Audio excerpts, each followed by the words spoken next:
Lebih dari 60 hari sejak tragedi Kanjuruhan terjadi pada 1 Oktober 2022, proses hukum terhadap kasus ini belum menemui titik terang.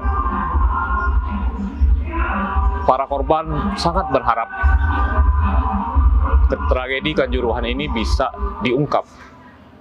Siapa yang lalai, siapa yang bersalah, dan apa yang menyebabkan ratusan jiwa dari para pecinta bola kita harus meregang nyawa. Jalan panjang keadilan ini masih terus ditunggu, dan kita sama-sama akan menelusuri dan menunggu sampai kapan proses hukum ini bisa diungkap.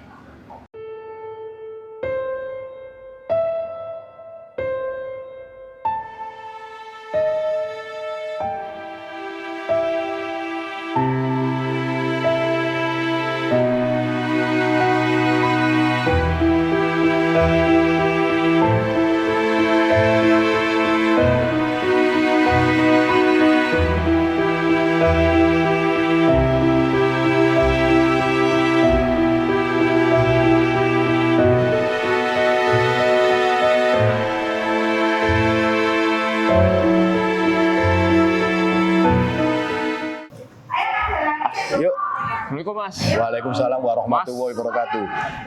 Imam Hidayat. Imam Hidayat. Iya. Ketua tim Tatak, tim advokasi tragedi Kanjuruhan. Kami dari LPSK Mas. Iya. Kita ingin tahu bagaimana proses ini sudah lebih 60 hari ya? Iya. 70 hari. Hampir 70 hari ya. 77 hari. Bagaimana proses hukum kasus tragedi Kanjuruhan ini? Ya, sepertinya proses hukum tragedi Kanjuruhan itu saya lihat seperti berjalan di tempat, Mas. Artinya masih gelap. Karena yang sudah berjalan itu kan laporan model A dari petugas yang terimbas akibat tragedi Kanjuruhan. Sedangkan kita lapor sendiri model B dengan sangkaan pasal 340, 338. Yang model A tadi 359 karena kealpaannya menyebabkan orang meninggal. Nah, 338 itu pembunuhan karena kesengajaan. Artinya itu baru 2 saksi setelah tanggal 9 November kita ajukan laporan itu diterima, LP-nya keluar, baru kemarin 2 orang saksi yang diperiksa. Itu sebagai pelapor? Sebagai pelapor, saksi pelapor. Pelapornya sendiri belum diperiksa, Mas. Artinya sangat lamban, Mas. Sangat lamban proses mencari keadilan korban-korban tragedi Kanjuruhan. Oleh karena itu kita berharap ya, polisi ini serius menangani ya laporan kita model B dengan katakanlah seperti mereka menangani perkara-perkara yang lain. Ya. Nah, itu kan ada perbedaan pasal antara model A, penerapan pasal di model A dan yang laporan kita. Ya. Kalau di kita yang 338. Ya, 338 di 340, pembunuhan berencana. Iya. Pelapor belum diperiksa? Pelapornya sendiri belum diperiksa, baru 2 saksi, Mas. Baru 2 saksi? Iya. Sudah berapa lama sejak kita melaporkan? Mulai tanggal 9 November, Mas. Berarti hampir sebulan ya. Baru kemarin diperiksa 2 orang saksi. Itu di Polres? Di Polres Panjen. Iya. Itu kira-kira permasalahan seperti apa? Kenapa mereka penyidik seperti berjalan di tempat? Ya artinya kan begini Mas, kita duga, indikasikan juga pelakunya kan ada dari oknum polisi Mas. Makanya kita mengusulkan supaya melalui kepres bukan diambil alih oleh Polda Jatim maupun Mabes Polri. Melalui kepres Presiden Pak Jokowi saya minta untuk membentuk tim penyidik independen Mas. Nah itu terdiri dari orang-orang di luar Polri seperti mantan anggota Komnas, LPSK atau orang-orang yang punya keahlian di bidang hukum dan penyidikan Mas. Tim penyidik independen. Saya mohon Pak Presiden kalau kita mau dikatakan sebagai negara hukum, supremasi hukum gitu, supaya membentuk tim penyidik independen Mas. Kalau dari polisi ini kita mengkhawatirkan apa bisa berjalan dengan baik dan lancar, sedangkan nanti dugaannya ada dari petugas kepolisian sendiri, terutama mantan Kapolda Jatim, kemudian mantan Kapolres Malang. Iya tuh, kita ragu terjadi konflik interest di sini Mas. Untuk sekarang yang kita dampingi berapa orang? Saya kalau di Mtatak ini ada 15 korban yang kita dampingi Mas. Itu meninggal semua? Ada yang sebagian besar meninggal, ada yang luka parah, dan ada yang luka sedang Mas.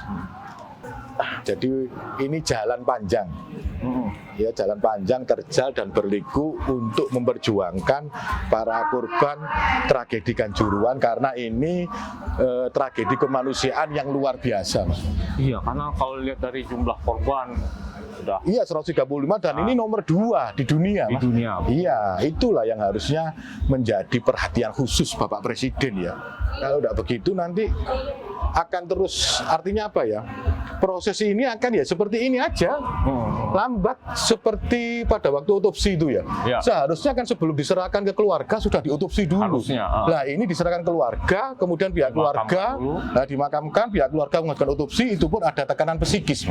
Biar tidak diotopsi. Biar tidak otopsi itu bisa dilaksanakan, tidak bisa dilaksanakan. Berarti ada indikasi juga apa ya, tanda kutip mungkin ancaman terhadap mereka untuk tidak bicara, diam, biarkan ini berlalu gitu. Loh kan gini Mas, kan gini, yang mau mengajukan otopsi saya dengar kan 10 korban. Betul. Tetapi faktanya hanya Mas Devi Atok. Iya. Ya itu pun Mas Devi Atok kemudian didatangi beberapa oknum petugas ya, kemudian membangun narasi-narasi yang membuat Mas Devi Atok itu tidak nyaman. Akhirnya membatalkan otopsi, permohonan tanggal 10, tanggal 17 dia batalkan Oktober. Kemudian kita bersama LPSK berusaha memberi pemahaman. Akhirnya tanggal 22 Oktober Mas Devi Atok mau lagi mengajukan otopsi terhadap kedua anaknya dan dilaksanakan tanggal 5 November. Jadi pasca 35 hari ya baru otopsi itu dilakukan. Ya karena memang jalan panjang Mas. Artinya otopsi itu dalam tanda kutip tidak dikehendaki oleh petugas. Saya melihatnya seperti itu Mas. Kalau berarti bisa kita maknai juga bahwa ancaman ini kan tidak model teror, model apa, tapi ada berbagai macam, ada pembangunan narasi, Iya. tawaran-tawaran tertentu, Iya, ya, betul. kepada korban dan Iya, lain ini. iya. Artinya tekanan ini tekanan psikis, Mas. Tekanan psikis. Salah satu contohnya seperti yang disampaikan ke Mas Devi, apa Mas Devi nggak sayang dengan keluarganya? Kalau dilakukan otopsi, apakah Mas Devi sudah izin keluarga diwajak keluarga mantan istrinya? Ini kan nggak ada hubungannya, Mas. Istrinya juga jadi korban meninggal. Artinya sebenarnya narasi-narasi itu yang dibangun, kemudian mungkin antitesis supaya Mas Devi tidak bersedia dilakukan otopsi terhadap kedua anaknya, Mas. Dan yang terakhir, hasil otopsi ini kan lucu. Kemudian Dokter Nabil ya, pada waktu hari Senin tanggal berapa minggu kemarin tuh saya WA by phone, saya tanya Dokter Nabil gimana hasil otopsinya. Beliau menyatakan sudah keluar, tinggal ngeprint, diserahkan kepada penyidik Polda Jatim. Ya. Kemudian kita tanya, apa kita sebagai keluarga bisa mendapatkan hasilnya? Oh, enggak bisa, Mas, karena ini wewenang penyidik. Oke, secara normatif memang benar. Ya sudah, saya taat. Ternyata hari Rabu, Mas, dia di depan media menyampaikan bahwa hasil otopsi itu diumumkan di depan media dengan alasan dia mendapat izin dari penyidik Polda Jatim. Loh, di aturan GUAP yang mana yang mengizinkan Polda Jatim mendelegasikan pengumuman hasil otopsi plus kesimpulan loh, Mas? Harusnya kan informasi itu keluar dari Polda Jatim dong. Iya, atau di muka persidangan, Preskom Polda Jatim, atau di muka persidangan, Mas. Nah itulah yang kemudian kita sayangkan, dan kita mungkin dalam waktu dekat juga melaporkan Dokter Nabil ke MKDKI, Mas, supaya kejadian ini tidak terulang lagi pada kejadian-kejadian yang lain. Nah, ini kan jalan panjang nih Mas. Menuju proses pemeriksaan saksi pelapor pun belum. Baru 2. Baru 2. Ya. Kita masih akan menunggu ini sampai. Bagaimana dengan tim kuasa hukum akan terus mendampingi? Ya, tim kuasa hukum karena ini panggilan hati Mas ya, panggilan hati, panggilan juga kewajiban profesi seorang advokat harus benar-benar kita katakanlah tidak boleh menolak, bahkan kita memperjuangkan timbulnya ketidakadilan di dalam masyarakat mencari keadilan. Kita akan terus semangat Mas. Kita semangat mencari sampai ujungnya di mana. Bahkan dalam waktu dekat pun kita juga mengajukan gugatan perbuatan melawan hukum Mas terhadap klien kita, kuasa klien kita akan gugat mulai dari PSSI, LIP, PT Arema, dan mungkin ikut tergugatnya juga Presiden, Menteri Keuangan, dan lain-lain, ada 12 pihak ya. Semakin panjang jalan kita menuju proses hukum ini, semakin banyak celah intimidasi, potensi-potensi ancaman yang akan kita hadapi. Iya, betul sekali. Kolaborasi dengan LPSK akan terus berlanjut sepertinya Pak. Anda artinya gini Mas, LPSK ini suatu lembaga negara yang kemudian ya, kita paham bahwa mereka itu totalitas kerjanya luar biasa Mas. Saya bayangkan kalau kemudian Mas Devi Atok atau Baradae ya di dalam perkara Sambo kemudian tidak dilindungi secara melekat oleh LPSK Mas. Saya bayangkan ya. Artinya Mas Devi ini dengan pendampingan melekat dari LPSK ini sangat nyaman Mas. Artinya jiwanya yang kemarin terancam, raganya terancam, sekarang menjadi nyaman karena selalu ada orang-orang LPSK yang dengan hati yang ikhlas ya tuh, bukan karena tugas, mau mendampingi, katakanlah membimbing Mas Devi Atok bagaimana kemudian dia merasa nyaman, tidak canggung dengan bergaul dengan LPSK sebagai pelindung dia. Betul. Karena satu hal yang harus mungkin kita berbagi juga dengan sahabat-sahabat LPSK ini, Mas, ancaman ini kan di frame kita hanya bentuk teror ke fisik, padahal ancaman itu banyak modusnya, banyak bentuknya. Ada tawaran damai, ya kan, ada narasi-narasi yang dibangun. Itu yang kadang sahabat-sahabat mungkin belum sampai ke sana pemahamannya, sehingga mereka merasa wah ada narasi-narasi ini biasa aja, tapi itu salah satu pola yang mengarah kepada potensi ancaman. Betul. Potensi ancaman dengan tujuan bahwa kasusnya tidak berjalan. Betul. Hentikan, gitu. Betul. Itu yang LPSK untuk menjaga agar saksi tetap bisa objektif, aman, nyaman, dan proses hukum berjalan. Ya betul, dan berani bicara ya, speak up ya. Artinya kalau saksi kemudian posisinya terancam, tahulah dia akan berbicara yang kira-kira tidak membahayakan dirinya. Makanya kehadiran LPSK itu tidak hanya di kasus-kasus besar ini pun, kasus-kasus yang lain ya kita juga berharap, karena proses mencari keadilan bagi masyarakat di Indonesia ini sangat panjang Mas, dan penuh tekanan, penuh liku-liku dan jalan terjal. Itu saya rasakan saya setelah menjadi advokat hampir 27 tahun Mas. Nah, kita baru LPSK itu pada saat perkaranya Sambo Mas, melindungi Baradae. Nah, itulah kemudian saya sangat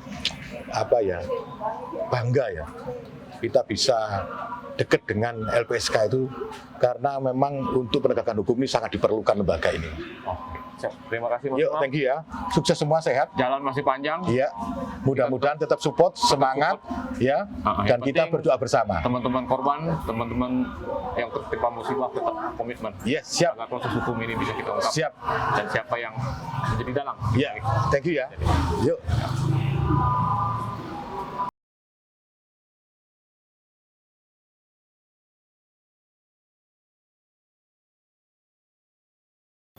Sam, turut berduka cita ya Sam ya.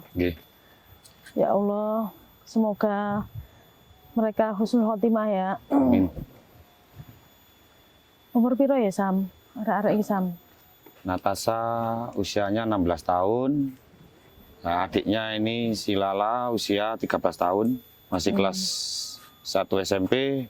Mbak Tasha ini kelas 2 SMKN 1 Malang. Waktu kejadian wis melewati umur iku ya arek-arek. Iya. Wis ulang tahun. Mbak Tasha masih usia 15 tahun, sebelum ulang tahunnya tanggal 1 itu masih usia 15 tahun, dan kemarin ulang tahunnya tanggal 13 Oktober itu dirayakan di sekolahnya sama sahabat-sahabatnya. Setelah kejadian berarti ya. Di kelas 11 SMKN 2 Janti, Malang. Tapi pas waktu itu pamit ya mbak sampean ya? Si Natasha ini pamit by WA mau lihat Arema sama mamanya sama ayah tirinya. Nah, si adik ini enggak Pak, cuma telepon aja ini. Telepon nggak seperti biasanya, 8-9 kali telepon, terus dia mau dijemput sama ayah saya. Ya dijemput itu sama ayah Sabar-sabar ya saya. Sam ya. Nggih. Jadi ini sudah berapa hari? Hari keberapa ini? Hari ke-70. Hari ke-70 ya? Hari ke-70 setelah kejadian Kanjuruhan. Ya pas hari HAM internasional. Setelah hari 70, sampean mengharap apa ini? Ya, saya mengharap yang hukuman yang setimpal bagi para yang bertanggung jawab atas kejadian di Kanjuruhan. Laporan model B saya segera bisa dilaksanakan dengan sejujur-jujurnya, dengan transparan. Laporan model A pihak kepolisian bisa dilaksanakan dengan sejujur-jujurnya, dan karena kemarin otopsi si Mbak Tasha sama adik Lala ini ada yang kabarnya nggak jelas, tidak ada gas air mata, mungkin mereka bisa transparan lah tentang hasil otopsi mereka berdua, bukan karena diinjak-injak, karena mereka kena gas air mata. Iya, masih ada banyak korban yang lain ya Sam ya? Masih banyak, lebih dari 200 orang yang meninggal karena mereka dibawa pulang dan tidak didata di rumah sakit, dan rumah sakit waktu itu sudah penuh. Lebih dari 200 yang meninggal. Yang cuma 136 itu cuma angka yang dicatat di rumah sakit. Tapi ini ya, ketemu sama keluarga korban juga ya? Masih Ya. berhubungan juga nggak satu sama lain? Ya. Kalau nggak kita nanti ke makam teman-teman yang lain, Ya. teman-teman jenengan, teman-teman almarhumah Tasha dan almarhumah Lala.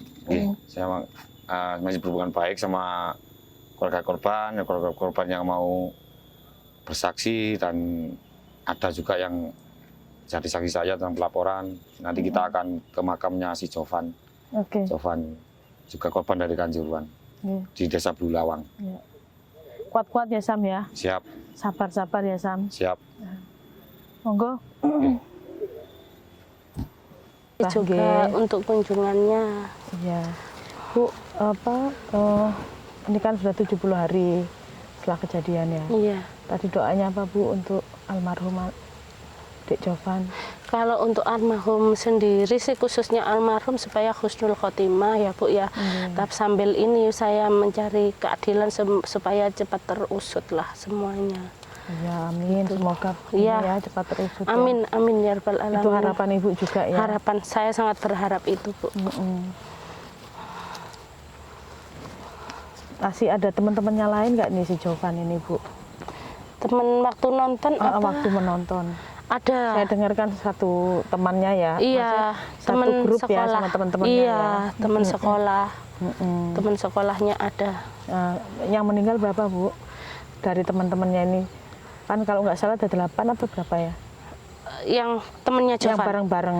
Oh, yang bareng itu saya jelasnya berapanya itu nggak tahu. Kalau yang nontonnya aja berdua. Oh, berdua. Berdua. Cuma ada teman-teman yang lain itu tiba-tiba datang waktu Jovan pingsan gitu loh Bu. Pertamanya kan pingsan itu nggak sesak nafas, pingsan. Terus datang gitu ya. Yang meninggal yang Jovan aja. Yang satunya itu luka-luka sama sesak. Temannya sudah keluar dari rumah sakit? Sudah waktu itu langsung sudah keluar rumah sakit. Ya Jovan ya. Iya, amin. Ya semoga husnul khotimah ya. Amin, amin. Diberikan tempat yang terbaik di sisi Allah Subhanahu Wa Taala. Amin ya Allah, amin ya rabbal alamin. Kita berdoa bersama Bu, semoga kita juga bersama-sama ini ya untuk meraih keadilan ya, untuk kasus Kanjuruhan, untuk korban-korban Kanjuruhan. Amin.